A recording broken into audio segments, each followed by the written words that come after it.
행사에 참석해주신 참석자 여러분께 깊은 감사의 말씀을 드립니다. 오늘 행사는 참석자 소개, 중구 마을 기록과 양성과정 활동 영상 시청, 김재선 중구청장님이 축하 말씀, 기록 연구에 대한 주제 발표 및 질의 응답, 수료증 수여 및 기념 촬영 순으로 진행하겠습니다. 특별한 회의 진행을 위하여 회대 전화는 진동이나 모음으로 전환해 주시기 바랍니다. 안녕하십니까. 평생교육과 평생학습팀장 박인숙입니다. 오늘 바쁘신 일정에도 불구하고 행사에 참석해주신 참석자 여러분께 깊은 감사의 말씀을 드립니다. 오늘 행사는 참석자 소개, 중구 마을 기록과 양성과정 활동 영상 시청, 김재선 중구청장님이 축하 말씀, 기록 연구에 대한 주제 발표 및 질의 응답, 수료증 수여 및 기념 촬영 순으로 진행하겠습니다. 지금부터 25년 중구를 기록하다 중구 마을 기록과 양성과정 수료식을 시작하겠습니다. 마을을 대상으로 다양한 마을 자원을 조사하고 기록을 하는 활동을 통해 마을의 가치를 인식하고 공유하여 마을 공동체 활성에 기여할 수 있도록 중구 마을 기록과 양성과정을 개설하여 지난 7월 23일부터 9월 17일까지 9주간 운영하였습니다. 본 과정을 성실히 참석하시어 수료하시는 12명의 수료생과 참석자를 소개해 드리겠습니다. 강설라님 참석하셨습니다. 강혜경님 참석하셨습니다. 권혜경님 참석하셨습니다. 김종님 참석하셨습니다. 김예진님 참석하셨습니다. 유창화님 참석하셨습니다. 물순천님 참석하셨습니다. 박리앙님 참석하셨습니다. 윤미화님 참석하셨습니다. 이수빈님 참석하셨습니다. 윤지영님 참석하셨습니다. 다음은 교육을 이끌어주신 강사님들을 소개시켜드리겠습니다. 안효종 강사님을 참석하셨습니다. 이용원 강사님 참석하셨습니다. 김화중 강사님 참석하셨습니다. 다음은 중구 평생학습에 깊은 관심을 가지시고 아낌없이 지원하시는 김재선 중구청장님 참석하셨습니다. 평생교육과 조명화 과장님 참석하셨습니다. 그동안의 그 교육과정이 어떻게 운영되었는지 궁금하시죠? 활동 영상을 같이 시청하겠습니다.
가르치는데 다양한 방법이 활용된다는 것을 오늘도 좀 더 많은 방법을 알게 됐습니다. 감사합니다.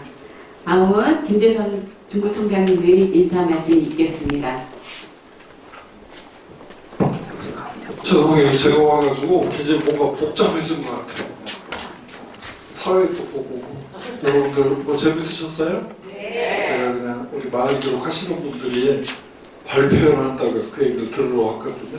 형편이 되시면 식사도 같이 하고 그러려고 왔어요.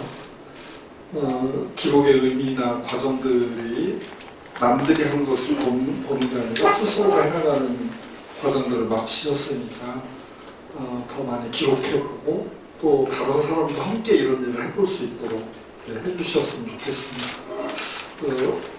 엊그제 발표가 됐는데 중구의 국가문화유산을 활용해서 체험하는 프로그램을 국가문화유산청에서 공모했는데 두 군데도 됐어요. 하나는 담제 신도시의 참가자를 중심으로 하는 거, 그 다음에 우리 원도시는 근대 역사 문화를 투어하는 두 군데가 우리가 선정돼서 내년부터 할 텐데 한편으로는 그런 활용을 하는 출발이 기록이 되어 있어야 가능하거든요. 그런 점에서 기록자가 되시고 더 나아가서는 다른 분들에게 소개도 하고 안내도 하는 해설사도 좀 되는 길로 나서주시길 부탁드리겠습니다. 그리고 준비하시고 또 진행해 주신 여러분들 무엇보다도 오늘 졸업 수료 작품을 발표하시는 여러분께 감사드립니다. 고맙습니다.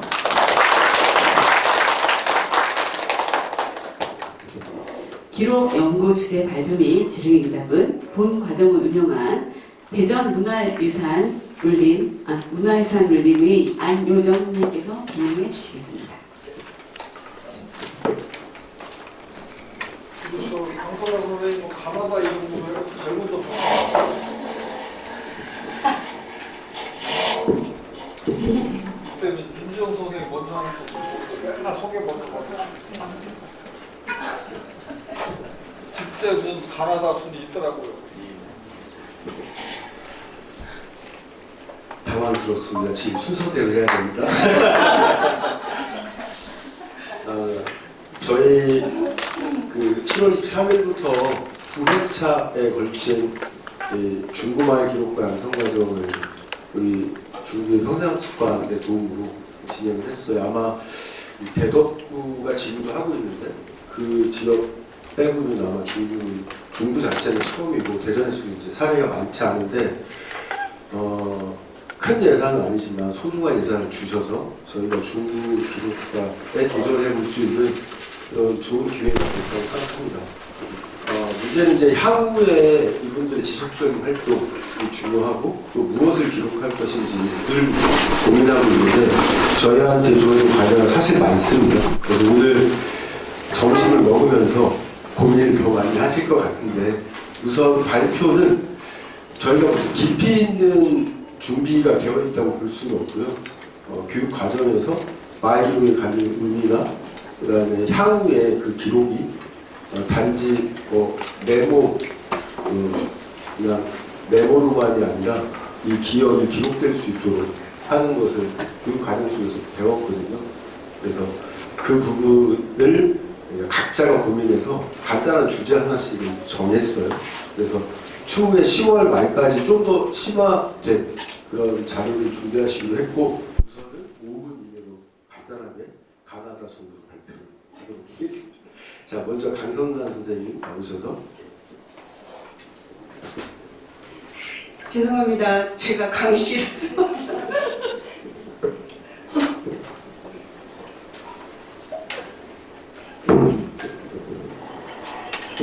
네, 혁신 하는데 우리가 혁신을 했어야 되네요. 그렇죠? 거꾸로 다음에 한번 그렇게 해보는 시간을 가졌으면 좋겠습니다. 저는 중구마을 기록과 양성과정 수강생 태평일동 강설란입니다. 반갑습니다. 태평동에는 아주 오래된 나무가 살고 있고요. 많이 알려져 있고 자랑스럽기도 해서 저는 이번 주제를 태평동 느티나무로 잡았습니다. 먼저 이런 오래된 나무들을 노거수라고 하거든요. 그래서 노거수가 무엇인지 잠깐 소개를 하는 시간을 갖도록 하겠는데요. 말 그대로 오랜 시간을 지낸 큰 나무라는 뜻이고요. 역사적 전설이나 오래된 이야기를 간직한 나무일 수도 있고요. 그리고 이 나무가 가치가 있고 의미가 있어서 유지와 관리를 위해 국가, 지자체에서 천연기념물로 지정된 나무일 수도 있고요. 또 뭐 340살이니 700살이니 하지만 이거는 정확하게 언제 심어졌는지 언제 태어났는지 알 수 없어서 추정하기도 합니다. 네, 그런 나무가 노거수이고요. 또 우리 대전의 노거수 이야기를 조금 더 해보면 수령이 100년 이상 된 나무가 이렇게나 많다고 하고요. 그리고 여기 사진에 있는 것처럼 괴곡동에 있는 니티나무는 수령이 굉장히 오래됐어요. 700년 추정하고 있고요. 그래서 천연기념물로 지정되어 있어요. 안유종 대표님이 천연기념물로 지정되는데 아주 큰 역할을 했다고 들었습니다. 그리고 비례동에는 570년 된 나무가 살고 있기도 하고요. 네, 대전광역시 기념물로 지정되어 있습니다. 그리고 제가 이제 오타를 냈는데요. 용문동 왕버들나무는 보호수로 지정되어 있는데 340년 됐다고 합니다. 그리고 오늘 옛 형무소 이야기도 해주실 우리 수강생도 계신데 그쪽 옆에 평화공원에 가면 아주 의미 있는 중촌동 왕버들나무도 있습니다. 이렇게 대전에 있는 노거수 이야기를 조금 했고요. 또 노거수는 어떤 목적으로 심어지기도 한대요. 그래서 제가 이제 크게 이 세 가지 목적으로 심어진 이 나무를 보면 정자목이라고 해서 그늘이나 쉼터가 되어주는 나무, 당산목, 그리고 제사를 지내기 위한 나무, 그리고 멋스러운 경치를 위해서 심어진 풍치목 이렇게 있습니다. 우리나라에 정말 많은 노거수가 진짜 많은데 네, 이렇게 나뉘어져 있다고 합니다. 그 목적에 따라서. 드디어 태평동 느티나무 이야기가 나오네요. 네, 이건 큰 의미는 없고요. 좀 멋져 보이라고 제가 만든 거고요. 태평동은 넓은 들판이라고 해서 벌말 또는 평리라고 불리다가 지금은 태평동이라고 불리고 있고요. 평리라는 이름이 아직 남아있어요. 저희 도서관 앞에 평리 어린이 공원이 있거든요. 네, 그래서 평리라는 우리 태평동을 불리던 이름이 아직도 남아있다. 그런 얘기 드리고요. 태평동 느티나무는 340년으로 추정을 하고 있습니다. 그리고 특징은 그림에서 사진에서 보듯이 저게 세 그루로 보이지만 밑둥은 하나고 가지가 땅 위에서부터 세 개로 되어 있어서 마치 세 그루의 나무처럼 보이는 게 특징입니다.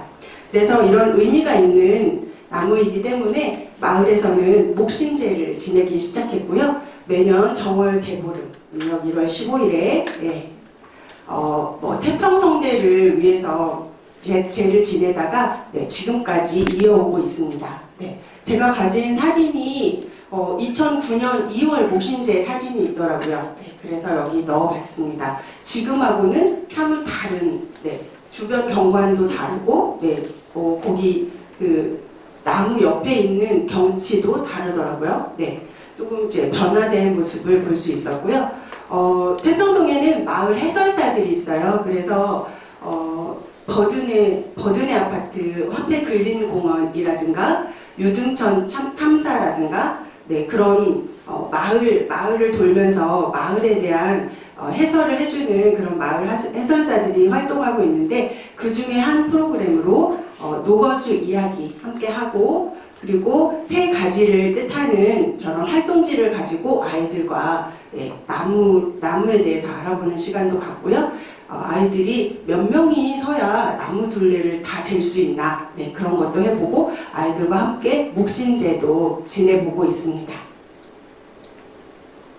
네, 이런 모습으로 다양하게 마을에서 활동하고 있는 사진 제가 넣어봤고요. 오늘 발표 시간이 5분이기 때문에 제가 PPT를 5분에 맞춰서 만들었습니다. 나중에 70년대 그 느티나무가 어디에 있는지 어떤 모습인지 볼 수 있는 사진이라든지 느티나무의 사계절 사진이라든지 이런 걸 제가 더 넣어서 우리 카톡방에 공유하도록 하겠습니다. 그리고 저는 이 기록과 양성 과정을 들으면서 우리 태평동에서 오신 선생님들도 많이 계세요. 그래서 함께 마을 신문으로 마을을 좀 더 기록하는 일을 해볼까 이런 상상도 해보고 있습니다. 함께 해주셨으면 좋겠다는 생각이 들고요. 내년에 다양한 활동으로 만났으면 좋겠습니다. 감사합니다. 저희가 오늘 발표가 무슨 경연대회 같은 것도 아니고 저희끼리 개인이 선정한 그 기록 주제를 저는 이렇게 관심을 갖고 여기까지 지금 좀 알아봤어요. 그걸 좀 같이 나누고 또 더 많이 아는 사람한테 도움도 받고 방법도 좀 서로 이렇게 같이 이야기하고 이런 시간으로 사실 생각을 했는데 분위기가 그렇지 않죠? 네, 마음 편하게 그냥 마음 편하게 그런 자리다라고 생각하고 말씀해 주셨으면 좋겠습니다. 첫 번째 발표 너무 잘해 주셨고요. 두 번째는 강혜경 선생님의 우리 보문산 이야기 중에 한 부분이 있습니다. 안녕하십니까. 중구 마을 기록과 양성 과정을 오늘 수료하려고 하는 강혜경입니다. 앞에 선생님 너무 완벽하게 하셔서 굉장히 부담스럽습니다. 저는 공무상 마을연의 자상을 좀 살펴봤는데요. 주제 설정은 칠석불 투어를 여종생 대표님이랑 같이 한번 했었는데 일선이나 이렇게 그냥 있는 불상들 많이 있는데 그렇게 절벽에 깎아져 있는 마을연의 자상은 저희 대전에는 유일하게 있는 거라 반응들이 어떻게 되어 있을까 내가 기록을 하면서 이걸 한번 알아봐야 되겠다 이런 그냥 간단한 생각으로 소풍 가듯이 다녀온 얘기를 전해드리겠습니다. 공산 마을연의 자상은 가장 짧게 가려고 하면은 복전함을 먼저 찾아가야 됩니다. 복전함을 찾아가서 복전함 입구에서 문화재 가는 길로 안내가 되어 있고요. 그렇지 않다고 하면은 가는 길이 꽤나 멀어서 일반인들이 가거나 하기는 조금 힘들지 않을까 싶은 생각을 해봤고요. 가다 보면은 길이 조금 불편하기도 하고 전기가 좀 안 됐다고 할까 그래도 많은 전기를 해놓긴 했더라고요. 가는 동안 봤는데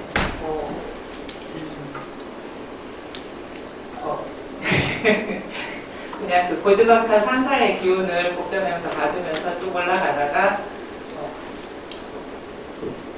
그 절에 계신 스님도 한번 만나고요. 스님들이 굉장히 아침 저녁으로 다니면서 도를 닦는 그런 곳이라고 말씀을 하시더라고요. 안내를 해주셔서 안전하게 잘 왔던 일이었습니다.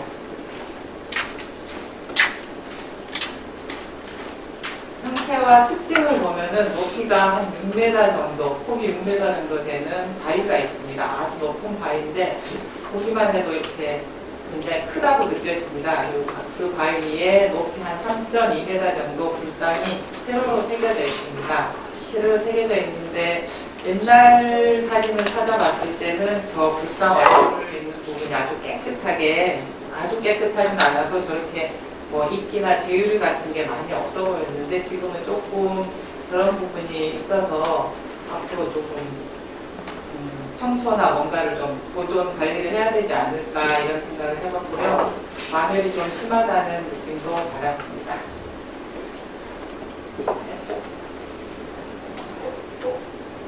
표현과 기법을 보면 문화재청 자료를 봤을 때 불상 위주의 광대는 둥근 머리 광대와 몸 광대로 표현해졌다고 합니다.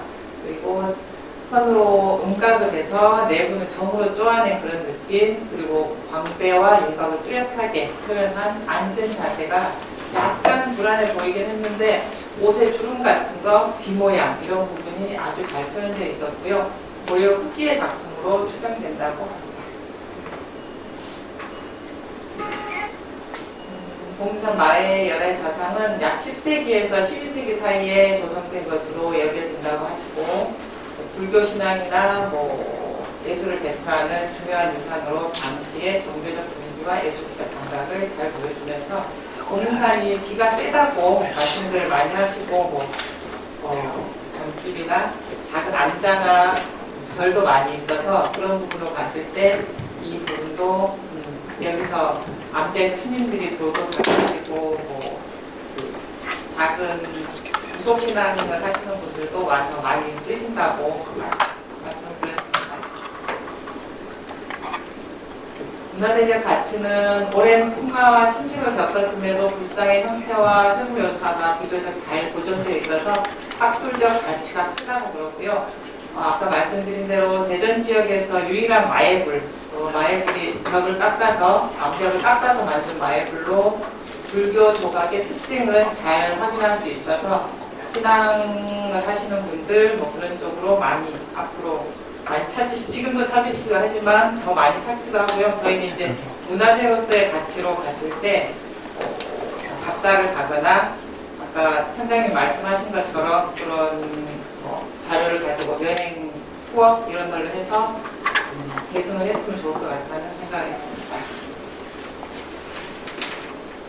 우리는 앞으로 무엇을 해야 될까 이런 생각을 해봤는데요. 말씀드린 대로 마엘의 자상의 얼굴이 조금 많이 지저분해져 있고 올라가는 그 안내판도 좀 다른 부분은 잘 되어 있는데 저 메인 안내판이 조금 부식되어 있고 안 돼 있는 것 같아서 저런 부분을 조금 더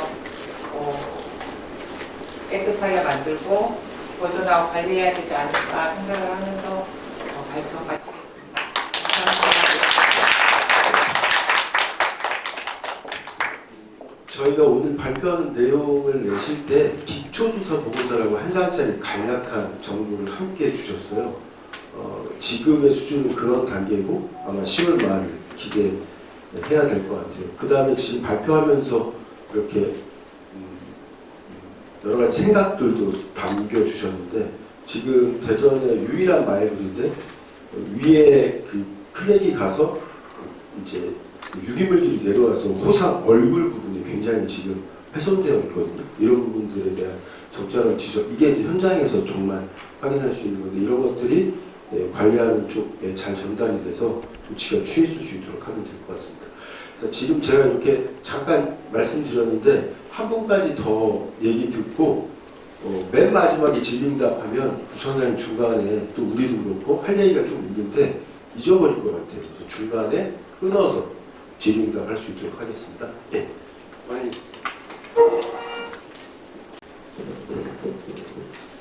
안녕하세요. 중구마을 기록가 양성과장을 배우고 있는 권혜경입니다. 저는 한밭 종합운동장의 변천과 대전 체육 발전을 제목으로 잡고 했는데요. 제가 이 한밭 종합운동장의 변천을 주제로 선택한 이유는 국민학교 시절에 제가 육상선수였어요. 그래서 옛날에는 대전 공설운동장이었습니다. 거기서 달리기 육상선수로 출전을 하기도 했고요. 거기 이충무공 동상이 또 있었어요. 그래서 거기서 이렇게 어릴 때는 포즈 찍고 사진도 찍고 그리고 충무체육관에서는 공연도 보고 배구하고 농구 같은 경기도 관람을 했어요. 근데 지금처럼 그런 추억이 있는데 지금처럼 변한 모습이 궁금해서 이 주제를 잡았습니다. 너무 떨려요.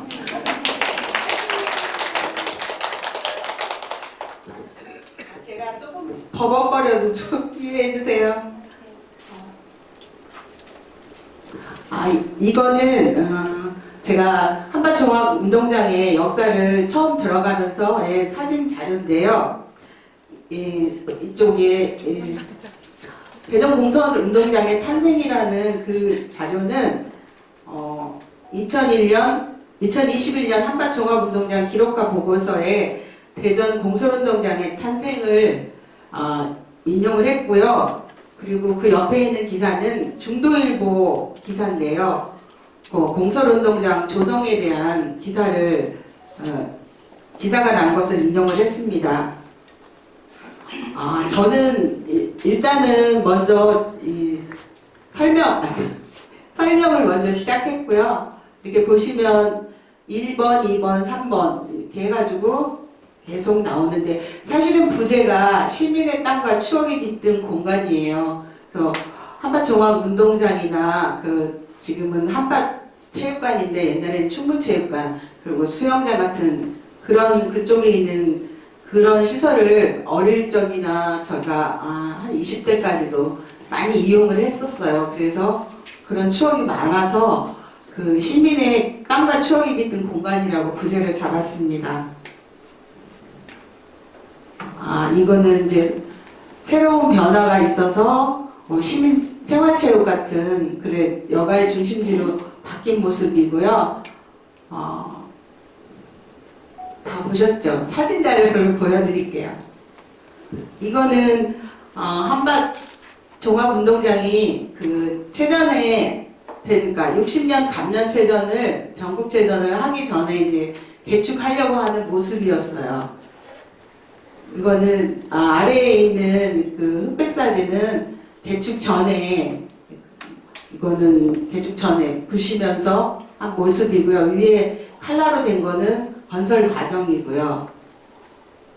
그리고 이 한밭종합운동장을 개축할 때 설계하신 분이 그러니까 한국 1세대 건축가의 대부로 불리시는 건축가 김수근 선생님의 설계도고요. 그 밑에는 이제 어떻게 하겠다는 자료입니다. 잘 안 보이시죠? 죄송합니다. 그렇게 개축을 하고 공사가 끝나서 저희가 여기 때 카드 섹션도 했어요. 저는 여기서요. 그래서 예, 근데 여기는 안 보여요. 그것도 해서 이렇게 이제 전국 체육대회를 무사히 잘 마쳤고요. 이게 이제 체전하기 전에 거의 완성돼가는 한밭종합운동장입니다. 하면은요, 대전 하나생명 골파크가 한밭종합운동장 자리에 생겼어요. 그래서 대전 시민이 야구나 그런 거에 요즘에 엄청 열광을 하잖아요. 근데 엄청 잘 되고 있어서 한밭종합운동장에 추억이 있는 저도 지금은 이 광경으로 바뀐 모습이 너무 좋습니다. 감사합니다.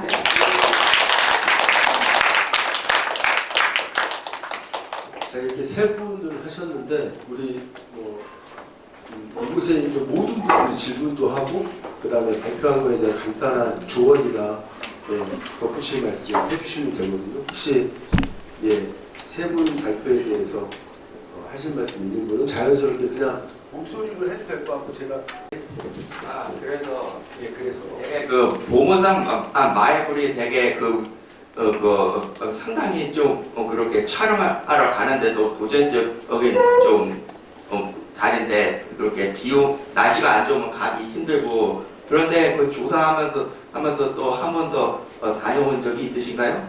네, 비에 한 번 더 갔습니다. 그랬구나. 거기 마이크까지는 그래도 문화재여서 잘 해놨는데 거기서부터 보문 산성까지는 도저히 못 갑니다. 그러니까 거기가 가파른 길이잖아요. 그러니까 마지막 사진에 나왔었는데 지금 공분한 식당 장대로 좀 공사 중인데 거기까지 올라가긴 해서 사진에 나왔었는데 그쪽은 지금 정비가 전혀 안 돼 있어서 갈 수 없을 정도로 겨우 갔습니다. 그러니까 복전하면서 보석천 약수터, 그 다음에 마애불, 그리고 산성까지 이어진 이 길이 사실 대전에 매우 답사하기 좋은 그런 길이에요. 잘만 관리하면 아주 매력 있는 길인데 그 말씀 해주시기 바랍니다. 이용원 대표님 혹시 분위기 좀 이렇게 살짝 좋아요. 세 분 발표 다 좋아서. 근데 특히 권혜경 선생님 같은 경우에는 아까 참고자료를 쓰셨다라는 국바위 한번운동장이나 기존 아카이브 된 자료 많잖아요. 굉장히 중요한 공공의 시설이었기 때문에 근데 지금 우리 같은 말 기록가들이 더 집중했으면 좋겠는 건 개인의 기록이에요. 그러니까 저게 어떻게 누가 설계했고 뭐 이런 건 이미 다 나와 있는 자료니까. 우리 근데 권혜경 선생님이 아까 얘기 주셨던 어린 시절 한반운동장과의 추억, 또 카드 섹션에 참여했던 그날의 현장들 더 기억이 희미해지기 전에 오히려 그것들을 세밀하게 기록해 두시는 게 아무도 할 수 없는 그거는 권혜경 선생님만 할 수 있는 일이어서 그거에 초점을 이렇게 딱 맞춰주시면 나중에 다른 사람들이 활용할 수 있는 어떤 아카이브적 사료로서도 충분한 가치가 있거든요. 공공에서 하는 기록들은 대부분 저런 국가현반운동장처럼 기록이 되는데 정작 중요한 건 공동의 기억이거든요. 권혜경 선생님 또래들이 한반운동장에 갖고 있는 기억들은 굉장히 다양한 층일 건데 그거를 수집하고 모아내는 작업이 출발이에요. 그래서 권혜경 선생님도 먼저 해보고 또 재밌으시면 한반운동장과 다양한 추억을 가지신 분들을 찾아서 그 부수를 기록해 놓는다든지 하는 작업들이 예를 들면 한반운동장 개축할 때 노동자를 참여하셨던 분이나 뭐 이런 분들을 찾아서 막 기록을 해두면 공공에서는 할 수 없는 민간의 주도로 만들어지는 기록물이 나올 것 같습니다. 재밌게 잘 들었습니다.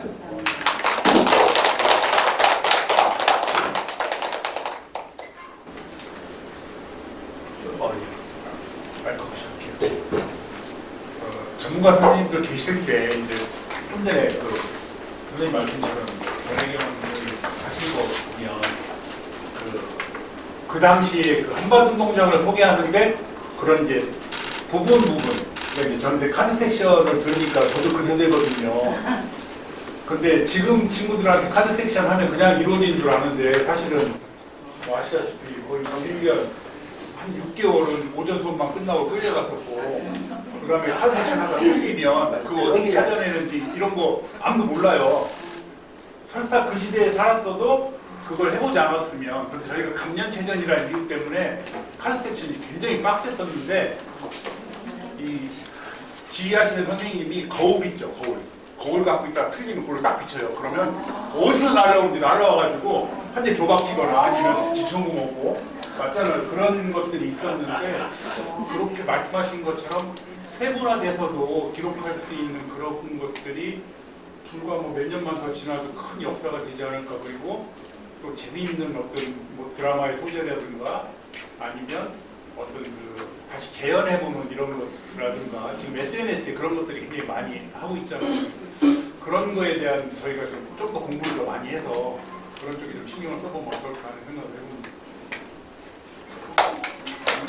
마지막으로 혹시 더 하실 말씀 없을까요? 자, 그럼 바로 시간상 저희 금종호 선생 이어서 가도록 하겠습니다. 피카츄, 라이츄, 아이리, 꼬부기, 버터풀, 야도랑 비전트 똑같이 서로 생긴 모습은 달라도 우리는 모두 말 기록가죠. 안녕하세요. 네. 이렇게 맨날 가려던 장소가 다시 돌아보면 되게 엄청나게 힘들게 만드는 장소라는 걸 좀 알게 됐어요. 좋아. 돌아, 중구도나, 머리. 안녕하세요. 금종호 애고요. 발표 시작하겠습니다. 박수 한번 칠게요. 저는요, 그냥 이런 사람이에요. 되게 그냥 뭐 1996년에 그때 올림픽 하기 전에 태어나서 되게 그런 원래는 좀 그냥 엄마랑 이렇게 문화현대라는 그렇게 대전치 여기 돌면서 그렇게 그 학교에서 신문도 내고 그렇게 하다가 되게 학교 졸업하고 코로나 이후에 이렇게 또 그렇게 그냥 엄마랑 문화생활 하면서 그냥 워낙 뭐가 되질 않으니까 그냥 스마트폰 들고서 여기서 그렇게 게임하러 다니던 사람이에요. 근데 중간에 뭐 그렇다고 뻗치던 건 아니고 그냥 외국어나 뭐 그런 거 하면서 그렇게 원래 들은 관제사를 하려다가 거기가 학교를 잘못 가서 또 놀고 있었죠. 아무튼 그래도 이 발표를 준비하는데 시간이 좀 들었어요. 그래서 근데 내가 사는 동네를 이렇게 내가 다시 찾아보니까 야 엄청나게 빨리 발전한 동네더라고요. 되게 78년도에 그렇게 갑자기 아파트가 막 생기더니 별하별 시설이 막 이거 울고주고세 막 생기면서 그래서 지금은 그렇게 이렇게 오른쪽 아래처럼 진짜 아파트들 촌도 되고 막 그렇게 또 태평 소곡바깥이라는 작은데도 막 엄청나게 커져서 사람이 붐비는 그런 왁자지껄한 동네가 됐죠. 근데 원래는 이게 작은 동네였다가 일제시대에 공장이 생겨서 그 다음에 이런 저런 발전이 막 있으면서 아까 말했듯이 그렇게 지금은 그냥 아파트 단지가 있는 동네라고 생각하고 근데 나름 전통도 있고 아까 말했듯이 그 목신제 제가 직접 찍은 거예요. 제가 겨울에 때 가서 그렇게 직접 목신제 하는 현장에 갔거든요. 진짜 비랑 눈이 같이 오는 날인데 정말 오묘하더라고요. 그렇게 사람들의 한때 묻혀서 떡국이랑 그런 거 온기를 나누면서 말이죠. 그러니까 그래서 그때 사진을 찍었는데 애가 그걸 지워버려 가지고 다른 시공기사에서 가져온 건데 H와 온 주제로 가서 쪽배공원 그냥 저한테 제가 그린 그림이에요. 이렇게 그냥 그렇게 제 생활하는 곳이라 이렇게 저기 체육관 안에서 그렇게 족배공원으로 해서 이렇게 포켓몬고라든가 이렇게 망한 마법사 연합 그리고 지금 몬스터 헌터 나오라고 그걸 게임을 하고 있거든요. 진짜 다양한 이렇게 코스 잡으면서 그렇게 돌고 있어요. 지금도. 그래서 근데 그냥 지나가지만 지금은 이렇게 비온 사진을 좀 찍으면서 그렇게 연출도 하고 그렇게 지냈죠.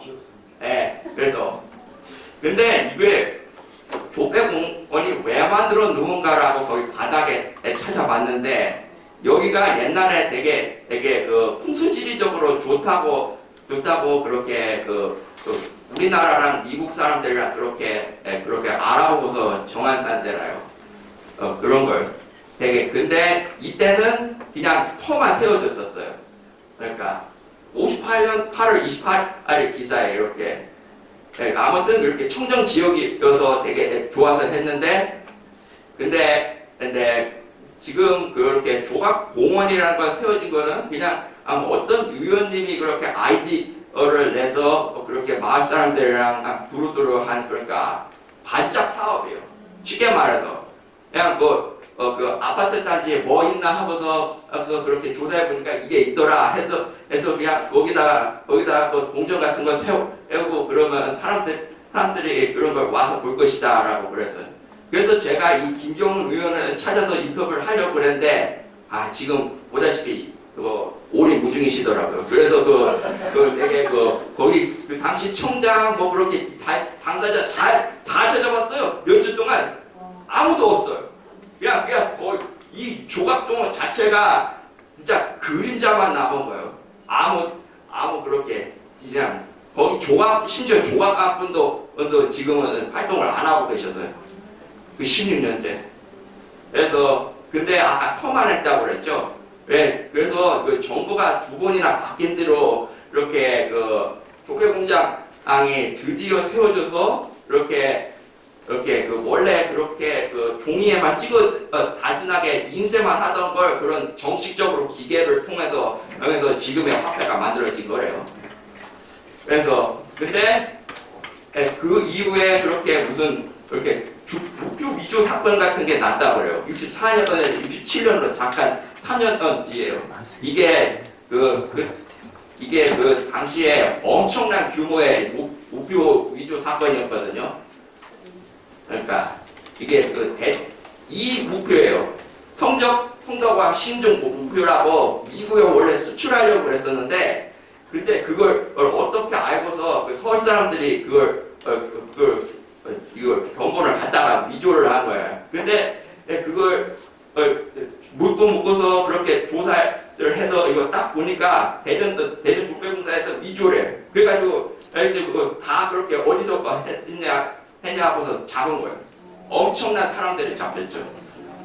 그 외에도 그렇게 이렇게 이 계기로 위조 방지나 그런 걸 담당하게 됐고요. 조폐공사 같은 게. 네, 이렇게 진짜 이렇게 100원짜리 그 지폐 같은 것도 그렇게 누가 만들었다고 하는데 그것도 잡아낸 데 역할을 했고, 되게 88년도에 이렇게 위조 방지 장치 같은 걸 이렇게 인쇄하기도 했대요. 그래서 어떻게 생겼는지도 궁금해서 찾아봤는데, 여기 멀리 아파트 단지가 지금 제가 사는 아파트고요. 여기 앞에 쪽에 공장, 지금은 사라진 그 버드네 아파트랑 되게 상당히 규모 시설이 엄청나게 컸다는 걸 알 수 있어요. 앞에 본사, 오른쪽 아래 그 공장이고 공원 같은 그런 진짜 거대한 1급 국가 시설이죠. 그래서 1970년도인데 이걸 잘못됐어요. 근데 여기 그 당시 민방위 시설 하는 거에 탑에 이렇게 그런 유등천 변의 모습이 비치더라고요. 그런 게 진짜로.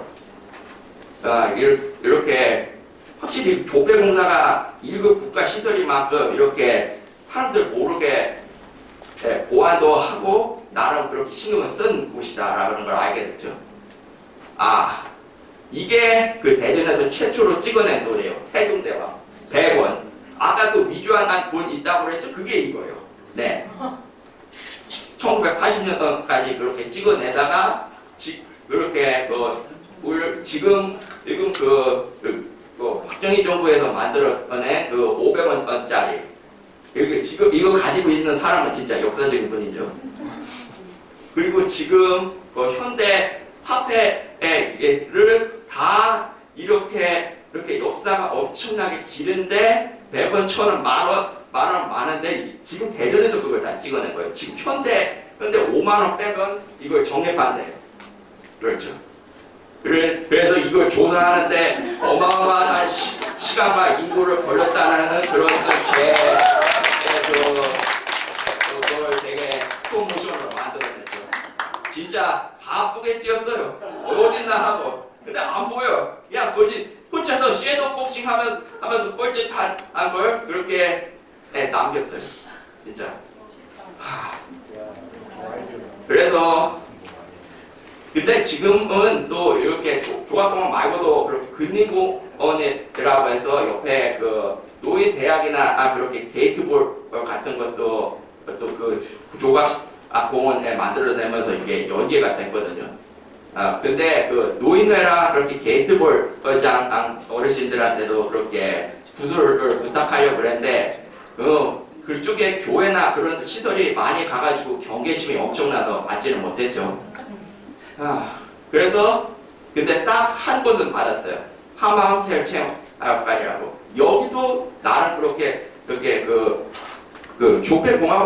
조각공이랑 관련은 없는데 독립적으로 그렇게 역사가 있는 데라. 애틀란타 올림픽이라고 방수현 선수가 그때 전 금메달리스트 선수를 이기면서 그렇게 전 국민에 그렇게 배드민턴 뿜 일어나서 지금도 생활시설 체육으로 많이 하고 있잖아요.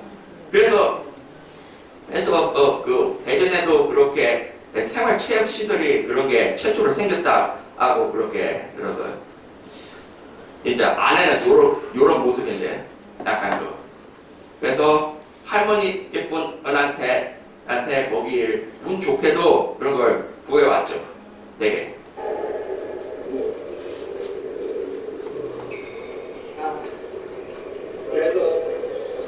이 포트 안에서 찍은 거라 되게 좀 그렇게 운동하는 소리가 들리죠. 이렇게 바쁘게 운동하실 때는 분들을 그 앞에서 이게 손자를 보고 있었어. 근데 동물산에서 우리가 산을 계단해가고 거기서부터 시작했어. 우리가 처음부터 건너는 위에서 있는데 나중에 이게 신생활이 돼갖고 혼자 시작은 제가 한 36년 됐어. 36년. 네. 이렇게 됐고요. 네. 아무튼 그래서 앞으로도 이 공원이 되게 이렇게 활동을 하면서 정말 값진 곳이라는 걸 더 알게 됐어요. 진짜 제가 고생하고 자료를 남기면서 또 이런 생각을 하면서 더 열심히 이런 곳을 더 많은 대전에 이런 반짝 뜬 그런 장소 같은데 또 찾아볼 곳이에요. 그럼 끝이에요. 들어주셔서 감사합니다.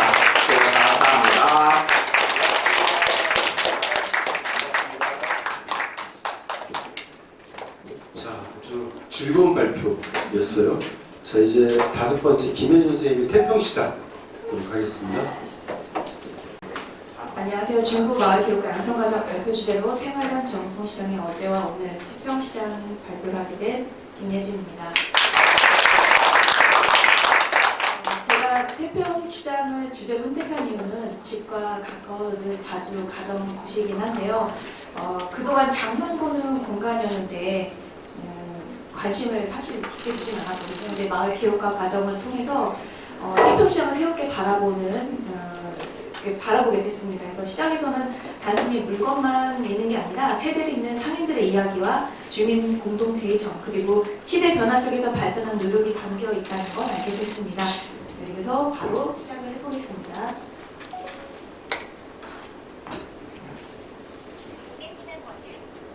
태평시장은 1980년대 초반 태평 오거리 노점 형태의 알뜰시장으로 출발했습니다. 저보다 동생이더라고요, 시장이. 그래서 자판 위주로 운영하다가 생활 필수품을 저렴하게 공급하고 있었고요. 정비 사업과 도로 확장 등으로 현재 위치의 시장이 형성이 되었다고 합니다.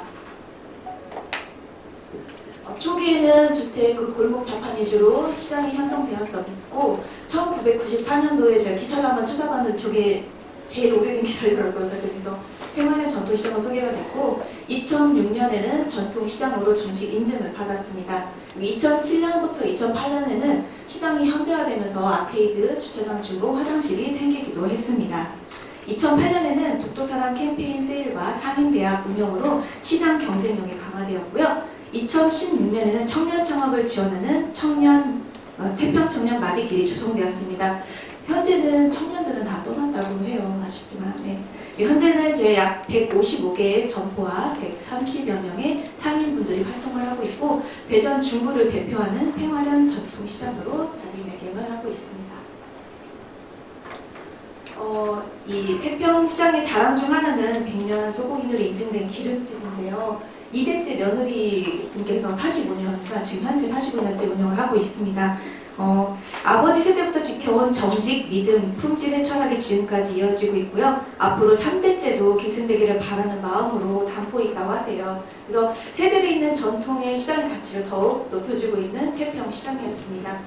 보시면은 아버님께서 사용하시던 그 요금표가 있어요. 저게 가장 오래된 사진이더라고요. 그래서 그 사진과 기계, 그 기계도 아직도 사용을 하고 계신다고 해요.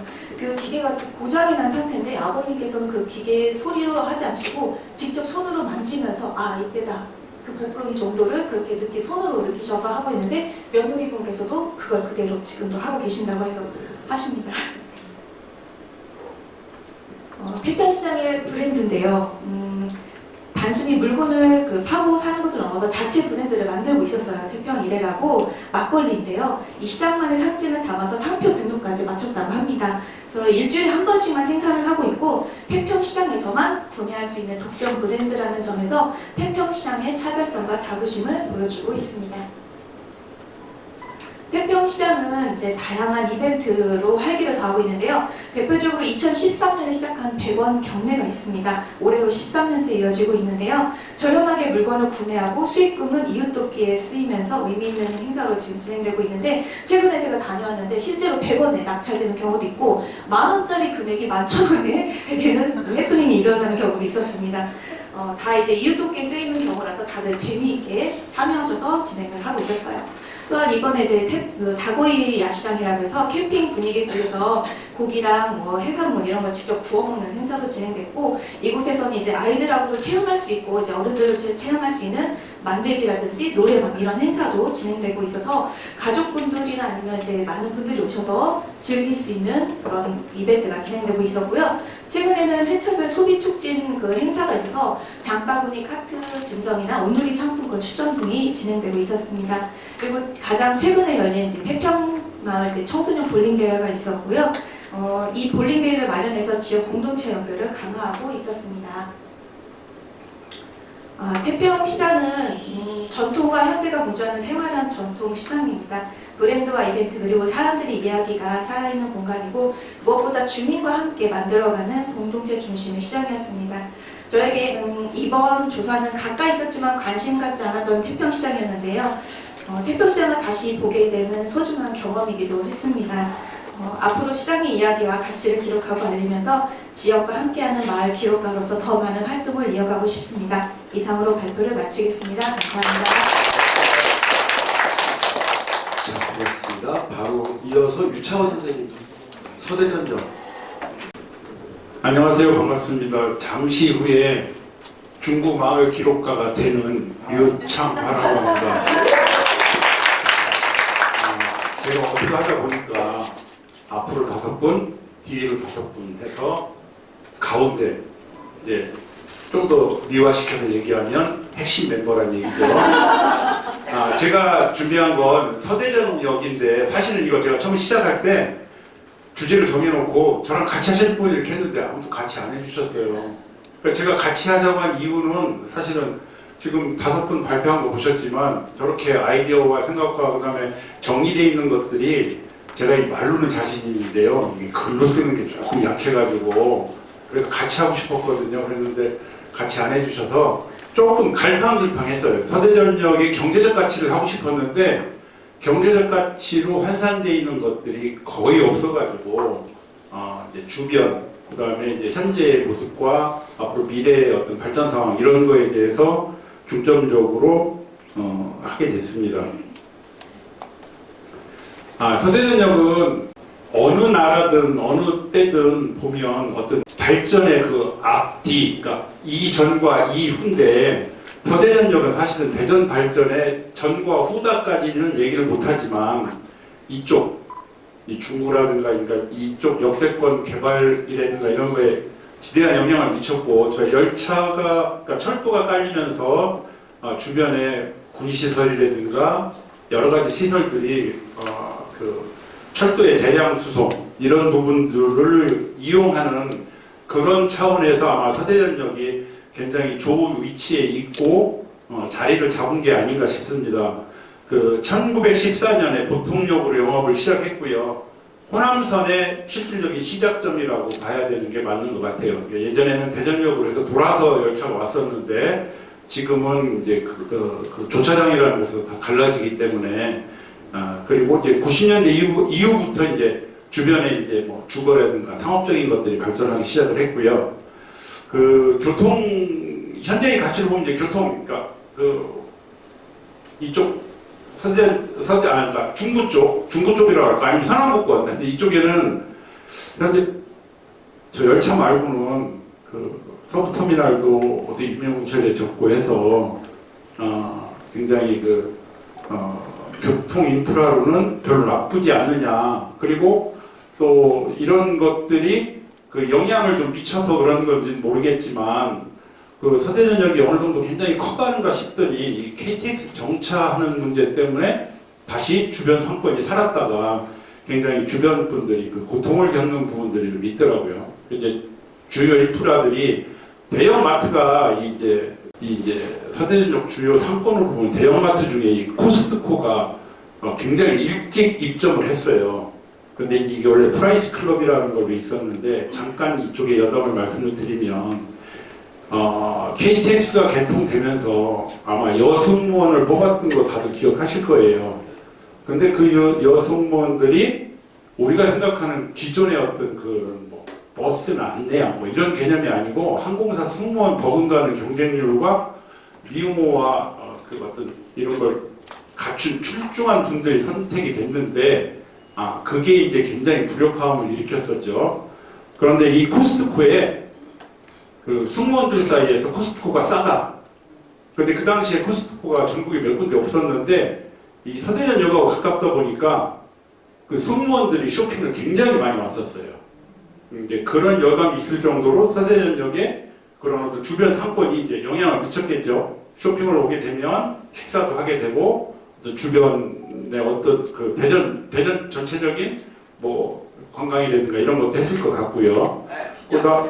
네, 그다음에 이제 오리동 음식 특화거리, 그다음에 전통시장 이것들이 있는데 그 최근에 보니까 이제 하고 싶은 얘기가 많더라고요. 이게 막상 조사를 또 좀 하다 보니까 그리고 관심을 갖고 보니까 열차를 타고 서울에서 대전에 아니면 부산이나 이쪽에서 대전역에서 내려가지고 성심당부터 빵을 사기 시작해서 쭉 거쳐가지고 서대전역 그 부근에 있는 광덕 떡방앗간이라고 다들 아실 거예요.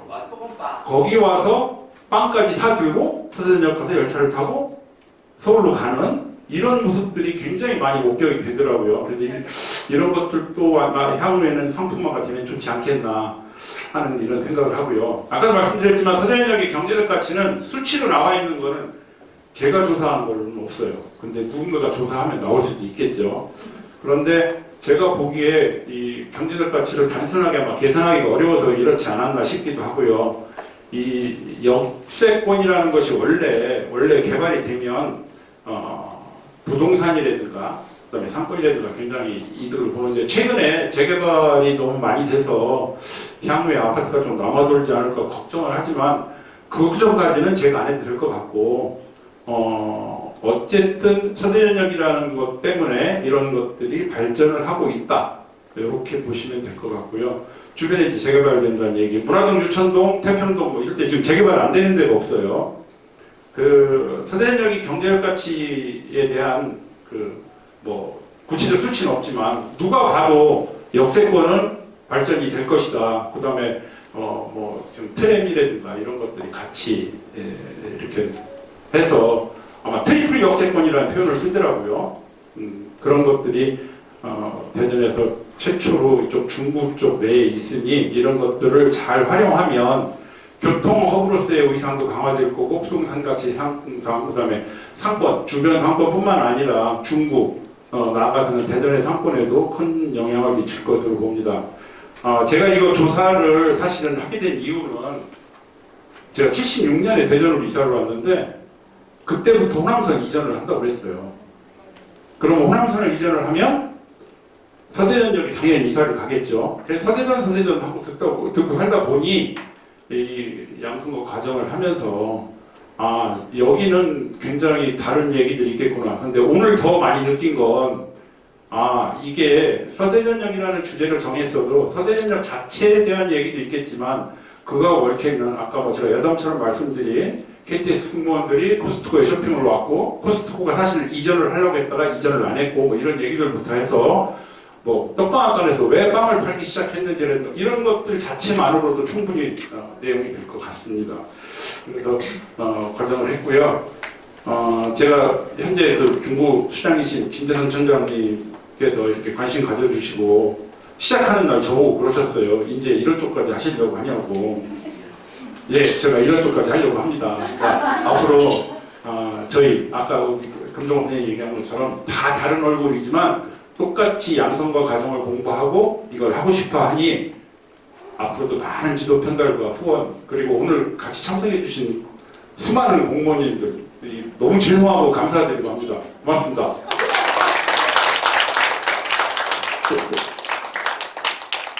저희 오늘 원래 함께 수료식에 참석하셨으면 좋았을 텐데 박수용 선생님이 최근에 취업을 또 하셨어요. 그래서 이제 부득이 참석 못하신다고 간단하게 영상을 만들어서 보내주셨거든요. 이번에 영상으로까지 내부 발표를 끝내고 잠깐 중간에 질의응답 시간을 갖겠습니다. 자, 박수호 선생님은 중구 지역 화폐 중구통 관련해서 준비해 주셨습니다.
발표하신 내용 중심으로 혹시 조언해 주시거나 덧붙일 만한 내용이 있으면 부탁드립니다. 조 처장님이 하실 말씀 있어야 될 것 같아요. 네. 말고 없어지고요. 태평시장 조사해 주셔서 제 동네라 너무 감사드리고 저도 되게 궁금했었거든요. 그리고 태평시장은 상인에 물어봐도 과거 자료를 하나도 안 가지고 계세요. 사진조차. 그래서 저는 마을에서 태평시장을 기록 자료, 개인이 가지고 있는 자료를 찾아서 기록을 좀 남겨놓고 싶다 이런 생각을 했었거든요. 굉장히 조사 잘해 주신 것 같고 제 마을인데 당진기름집 한 번도 안 가봐가지고 가봐야겠다 그런 생각했고 조사 안 된 것 중에 자랑하고 싶은 게 하나 있어서 태평시장에서 그 어린이 경제교육을 하고 있어요. 장보기 체험이랑 올해 1,100명이 앞으로 예약된 것까지 굉장하죠. 어린이집, 유치원, 초등학교, 고등학생까지 오고 있어요. 그래서 경제교육과 시장의 가치 그리고 시장에서 장을 볼 수 있는 체험까지 하는 거거든요. 그래서 저는 너무 자랑스러운 일이라 말씀드리고 싶었고 금정훈님 화폐 조각공원 조사하신다고 하셔서 굉장히 기대 많이 했고 제가 조사에 줬으면 하는 거 말씀드렸었잖아요. 그 화폐 조각공원이 그 조각공원의 가치나 의미보다는 막 그 주차장을 만들고 싶어 한다는 주민 의견이 있다고 들어서 그 앞으로 어떻게 될지에 대해서 혹시 조사되신 게 있으신가요? 저도 그걸 얘기를 했었어요. 되게 거기 아파트 단지 자체에서 그렇게 주민들한테 뭐 여기 차 공간이나 그런 게 부족하다고 뭐 되지 않냐라고 우리 관리사무소 얘기했거든요. 근데 지금 현실로서는 되게 이쪽에 인구가 제가 알기로는 좀 줄고 있어요.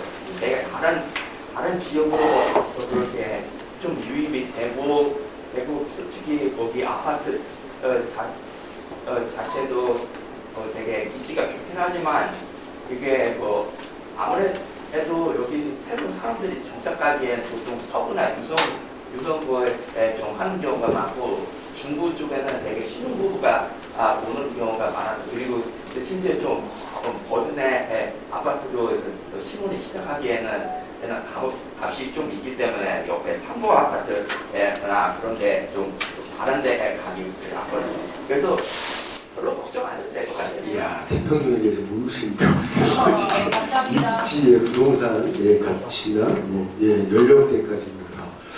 우선은 그 금정호 선생님이 발표한 자료를 준비하거나 이런 내용이 보니까 저희가 교육과정에서 다 했던 건데 그런 부분들을 이미 알고 계셨을 수도 있고 교육과정에서 배웠던 걸 활용하셨는지가 궁금해요. 네. 자료 만드시고. 네, 그런 걸 되게 다 있는 수단이나 방법 같은 걸 다 활용을 했어요. 되게 그렇게 제가 할 수 있는 모든 거 AI 그렇게 문헌 동영상 그렇게 신문 위성 거 전부 다 원기요 모아서 다 넣었으니까. 예. 야, 진짜 대단하십니다. 혹시 추가적으로 더 하실 말씀? 한 번씩 하셔야겠네요. 강선아 선생님은 정말 꼭 신문을 만드셔야 될 것 같아요. 네. 기본적인 시각이 그게 소리가 그 기본적인 시각이 이렇게 전화율적 관점이 있으셔서 궁금해하시는 것도 그렇고 신문을 꼭 말씀을 만드시기를 바라고요. 뭐 세 분 발표 다 재밌었고요. 우리 김혜진 선생님 말씀 들으면서 태평시장 안에 그렇게 오래된 식당 기름집 있다는 거 저도 처음 알았고, 그러니까 우리가 해야 될 기록이라는 게 그렇게 대단한 것들은 사실 아니에요. 그러니까 태평시장 안에서 뭐 30년 이상 영업을 계속 하고 계신 분들의 삶의 이야기와 그 이야기를 쭉 수집하는 것도 우리가 해야 될 기록의 역할 중에 하나인 것 같고요. 유창환 선생님이 그 전월 기반이시라서 서대전역을 처음에 바라본 관점이 그러셨던 것 같은데, 저같이 외부인 사람들이 보기에 오히려 궁금한 건 발표 중에 말씀하셨듯이 서대전역이 혼자 덜렁 있었던 건 아니잖아요. 그 앞에 뭐 다방, 여인수, 여관, 조그만 슈퍼마켓, 구멍가게, 그 서대전역의 기억들을 함께 간직하고 있는 공간과 사람들이 있으니까 그것들을 좀 함께 기록하는 것이 어떨까라는 생각이 좀 들고요. 우리 금종원 선생님 발표도 되게 재밌게 들었는데 그 일대가 사실은 조폐공사 하나만 있었던 건 아니잖아요. 다양한 상업시설들이나 공업시설들이 있었으니까. 근데 대부분 조폐공사가 생길 당시에는 그게 산업 같은 게 많이 사라지고 있었죠. 석유도 개발이 되면서 이렇게 소가죽이나 그런 방직 같은 게 먼지처럼 증발하고 있었으니까요. 네. 그래서 그 유동천 주변으로 그러했던 부분들을 하나의 이렇게 블럭으로 띄어가지고 그건 정말 중요한 그 대전 특히 중구의 한 역사적 층의잖아요. 거기 어떤 산업시설이나 공업시설들이 있었던 것들이. 그래서 그거를 챕터 하나로 묶어가지고 한번 기획을 해보시는 것도 장기적으로는 그렇게 해서 나온 자료가 없는 걸로 제가 알고 있는데 그것도 한번 고민을 해보시면 좋을 것 같습니다. 엄청 시간 걸려요. 네, 많은 시간이 됩니다. 잘 들었습니다. 감사합니다. 네, 처음에 발표했던 우리 권혜인 선생님의 한반운동장 그 블록 전체에 대한 것, 그 다음에 지금 태평동에 조폐공사를 중심으로 해서 피업회사도 있었고 또 제지회사도 있었고 이거를 또 블록으로 생각해서 해보는 것도 좋을 것 같습니다. 지금의 약간의 공통점이 사라지는 것들이 꽤 있어요.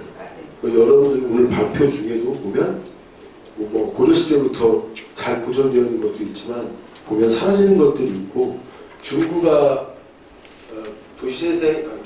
재개발 사업의 대전 전체의 그 사업지 중에 거의 정확한 퍼센트는 모르겠는데 한 40% 정도 되나요? 꽤 많은 재개발이 진행되고 있다고 들었거든요. 그러면 정말 한 3년에서 5년 사이에 곧 사업이 시작되거나 이런 것들에 대한 그 장소에 대한 기록이나 주민 인터뷰나 이런 것들을 해놓지 않으면 아마 진짜 다 사라질 것 같아요.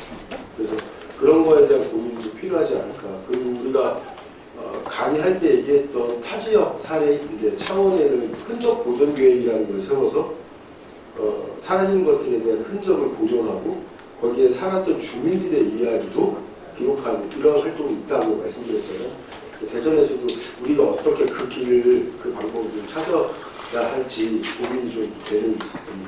지금 버디네 아파트도 사실 그 화폐 공원이라는 게 흔적을 보존하는 거라고 본다면 그런 사례가 대전에 많지 않은데 이런 것들을 우리의 기록가들의 역할로 좀 더 많은 흔적들이 보존되거나 또 구슬기록뿐만 아니라 기억들을 남길 수 있는 이런 노력들 필요하지 않을까 생각이 듭니다. 자, 그럼 마지막 여기는 지금 마음이 편해 보여요. 지금 얼굴이 지금 이쪽 지금 어둡습니다. 자, 이제 조금씩 이제 편해질 수 있도록 해드리겠습니다. 문순천 선생님이 고민을 많이 하셨을 텐데 순서대로 할까요? 갑자기 여기서 윤지원 선생님으로 할까요? 갑자기. 자, 아닙니다. 문순천. 안녕하세요. 박용래 시인 탄생 100주년 기념 시인의 문학적 발자취 발표를 맡은 문순천입니다. 제가 사실은 이제 책방 대표를 하고 있고 그리고 그림을 그리는 학하고 그리고 기자 활동도 하고 있고 강사도 하고 있어서 이렇게 PPT가 본의 아니게 강사라고 적혀있네요. 죄송합니다. 네. 사실은 제가 대전 사람이 아니에요. 부산에서 태어났고 또 서울에서 10년 있었고 대전을 잘 모릅니다. 그래서 이번 과정을 통해서 대전에 대해서 더 많이 알고 싶은 마음도 있어서 이 과정을 신청하게 됐는데요. 마침 이번에 대전에 박용래 시인이 탄생 100주년을 맞이했다고 해서 또 제가 책방을 하고 있고 해서 박용래 시인을 주제로 하게 되었습니다. 박용래 시인은 눈물의 시인, 정한의 시인으로 많이 불린다고 해요. 그리고 사실은 대전에서 태어나신 게 아니라 강경 출생이셨습니다. 강경에서 출생하셔서 강경 상업학교를 수석으로 졸업하시고 조선은행에 입사를 하셨어요. 그리고 이제 1944년에 대전 지점에서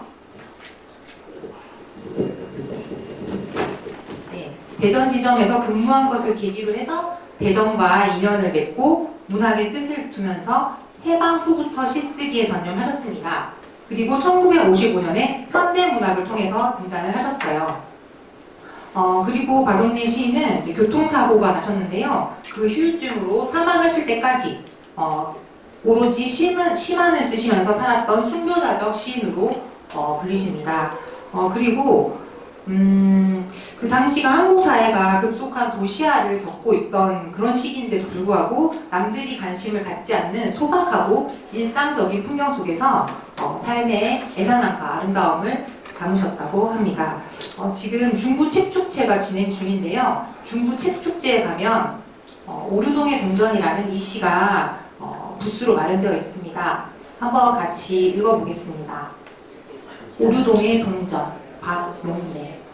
한때 나는 한 봉지 송과자였다가, 한때 나는 한 봉지 붕어빵이었다가, 한때 나는 자판에 던져진 햇살이었다가, 중국집 처마 및 조롱 속의 새였다가, 먼 윤회 끝 이제는 돌아와 오류동의 동전. 네. 박용래 시인이라는 박용래 시인은 들어봤지만 어떤 시를 도대체 쓰셨을까 한번 같이 읽어보고 싶었습니다. 네, 그래서 이 오류동의 동전이라는 시가 대전 문학관에도 이렇게 전시가 되어 있고요. 이렇게 대전 문학관에서 처음으로 박용래 탄생 100주년 기념 특별전을 만나볼 수 있었습니다. 대전 문학관은 동구에 위치해 있는데요. 가시면 이렇게 가장 한국적인 서정이 풍기는 시를 쓴 시인이라고 해서 여러 가지 자료를 만날 수 있었습니다. 그것뿐만 아니라 시인의 삶과 작품 세계를 만나볼 수 있는 여러 가지 부스가 있었는데요. 특이하게 우리 대전 지역의 화가들이 박용래가 사랑한 그림들 해서 김배희, 정명희 이런 유명한 화가분들이 원로 화가들이 박용래 시인을 대표작을 해서 그림으로 또 표현을 하셨어요. 그리고 전시장 한편에는 청시사 하단이라고 해서 시인이 생전에 좋아하셨던 꽃들과 시를 감상하고 체험할 수 있었습니다. 또 우리 가까운 오룡역에서도 우리 시인을 만나볼 수 있는데요. 시와 선율이 함께하는 문학의 정거장이라고 해서 얼마 전에 행사를 해서 제가 직접 취재를 다녀왔습니다.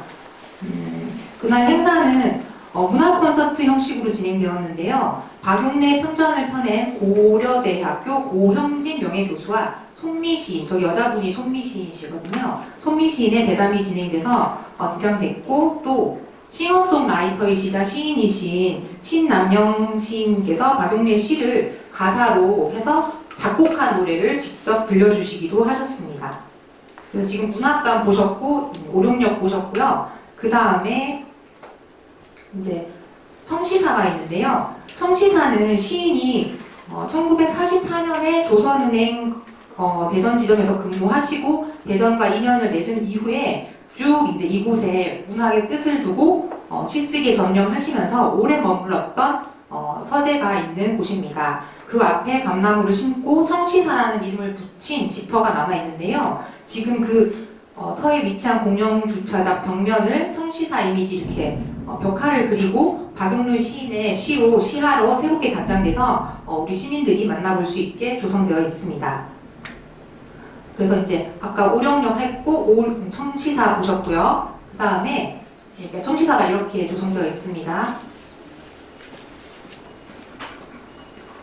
그 다음에 남은 곳이 보문산 사정공원입니다. 보문산 사정공원에 시비가 있거든요. 전영준이라는 시인데요. 이건 제가 그냥 간단하게 읽어보겠습니다.